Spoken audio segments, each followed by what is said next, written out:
What hand tools should a new DIYer just getting familiar with plumbing have in their toolbox? This week, I teamed up with Brent Clifford of Eco Plumbers in Hilliard, Ohio. Brent is an expert plumber and a lead instructor at Eco Plumbers University, their in-house plumbing school. Brent gave me a crash course on basic plumbing hand tools. So today, we're explaining 6 of these hand tools in depth and throwing out a few more honorable mentions. And that's coming up next on The Honest Carpenter Show.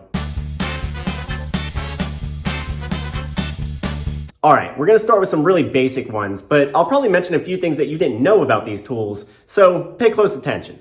Number 1 on the list is Channellock pliers. Sometimes called tongue and groove pliers, this tool is a plumbing must-have. They're similar to slip joint pliers, except that they have an angled head and a top jaw that can be extended and locked into place at different intervals. This means that they're capable of grabbing nuts and bolts of larger dimensions. They're also very long-handled, usually 7 inches to 12 inches total, so they create tons of leverage, helping to turn very tight fasteners. You can adjust them by opening the jaws fully, sliding the handles across one another, and closing the jaws at one of the precast grooves. Plumbers use them on all sorts of threaded connections, but it's important to remember a couple things about them. Number 1, you want the jaw opening size to match the size of your connector. This will ensure that the jaws clamp the flats of the bolt or nut and that they don't catch the sensitive corners. This way they'll grab more firmly and won't slip or mar the metal.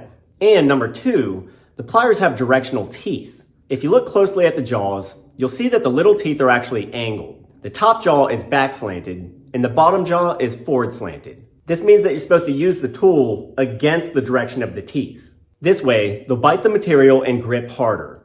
But if you use them counter-directionally, they're more prone to slipping and tearing up the fastener because the teeth aren't engaging. So be sure to note the teeth direction. But also remember that this is an aggressive tool and the jaws can scuff any surface. If the appearance of the connector is highly important, then you're better off going with our second tool, the Crescent Wrench. This tool is similar to the Channellock, but the jaws stay at a fixed angle in relation to one another. You can increase the size of the jaw opening by working an open cheek gear with your thumb. Crescent wrenches are preferable to Channellocks in a couple instances. 1, if you don't want to mar your surface, these are better because the jaws don't have teeth. They have flat or lightly textured surfaces, meaning that they won't scratch up visible connectors as badly. You just need to set the opening to the same size as the flats.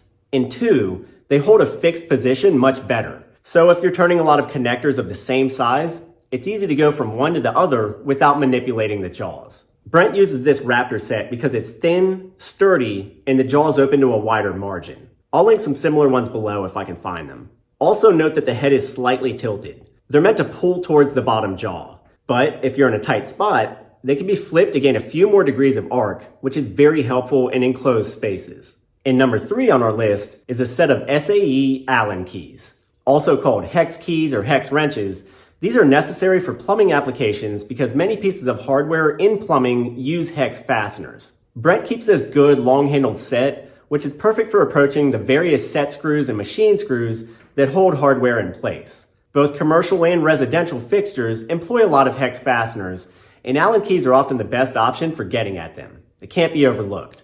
But in addition to Allen keys, you also want number 4 on our list, a ratcheting multi-bit screwdriver. I've said before that I think carpenters are really better off with a solid handle screwdriver, but plumbers rely far more on ratcheting drivers. These have a slip function inside, which lets you reset your turning position without resetting the bit, so you can keep the bit slotted and engaged with the fastener the whole time you're using it. You can also alternate from clockwise to counterclockwise turning, so you can tighten or loosen, and typically a removable cap on the handle holds alternate bits, so you can engage a variety of fastener types. Plumbing is full of odd fasteners, including a lot of flathead slotted screws. These can be a pain to engage over and over again, but the ratchet feature lets you fit the bit once, then keep it engaged throughout the drive. This cuts down on joint wear and tear by speeding things up and keeping your motion natural. They're another must-have for plumbing work.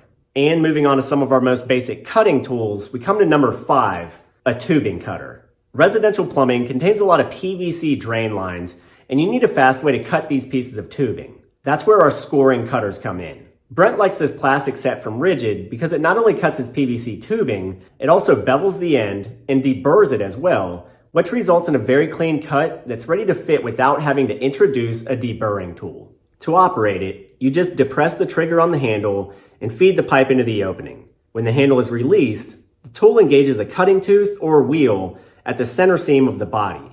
This is where you want your cut line. By rotating the tool in the direction indicated on the handle, the cutting tooth begins scoring a deep line in the soft, thin wall of the PVC. After a few passes, the material is completely severed. Again, a very clean, beveled cut. This particular tool has openings for 1 1/4 inch and 1 1/2 inch tubing, two of the most common sizes for kitchens and lavatories, one of the reasons Brent likes it. Other simple tubing cutters come in different shapes and sizes, and there are several more complex and efficient ways of cutting PVC, but we'll have to cover that in a later video, and that will also account for cutting PEX pipe, which is similar in nature. Number 6 for this video is a copper tubing cutter.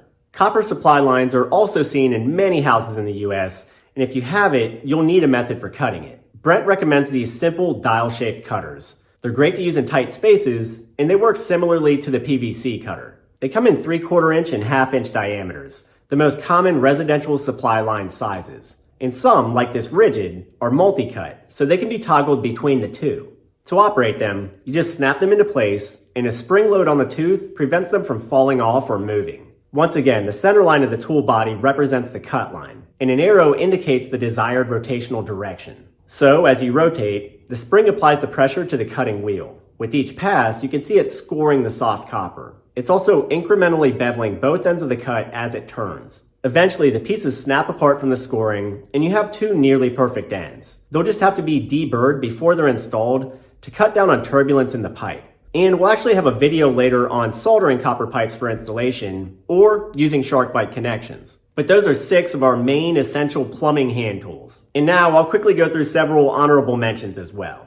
High up on this list is a plumbing level. This tool is like other short spirit levels, except that it has a bubble that reads relative pitch. This helps determine the grade of a sloped drain pipe, which is very important for keeping waste moving through a line. You've got to set the pitch right, and these levels help you do that. Also, pipe wrenches are important. This is like a bigger version of Channellocks and a Crescent Wrench combined. You can tackle even larger fittings with it, especially ones that are going to take a lot of torque and muscle to turn. And once again, the serrated jaws give you a directional clamping power, though it can be rough on connectors. Also, a mini hacksaw can come in handy too, especially for doing things like truncating toilet flange bolts or cutting other types of threaded rod to length. You need to be able to cut metal parts on the fly in plumbing, and a mini hack really helps on short notice. Beyond that, a good pry bar will help you get heavy things lifted or carry out small demolitions. A fairly heavy hammer, maybe 20 ounces, can play a role in the same operations. And of course, a tape measure is a must, because there's really no type of construction that doesn't involve a tape measure at some phase.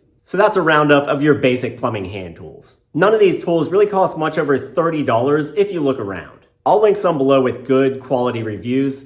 Feel free to shop those links if you're interested. I really want to thank Brent and Eco Plumbers for helping me make this video. They're an incredible business serving the Central and Dayton, Ohio areas. And their Eco Plumbers University is the perfect setting to learn this trade from consummate professionals like Brent himself. I'll add their links in the description as well. As always, thanks for watching. Be sure to check back in for more videos coming up soon. And please consider subscribing and hit that bell button to turn on notifications. That way you'll know the moment we post something. I'm Ethan James with The Honest Carpenter. I'll see you next time.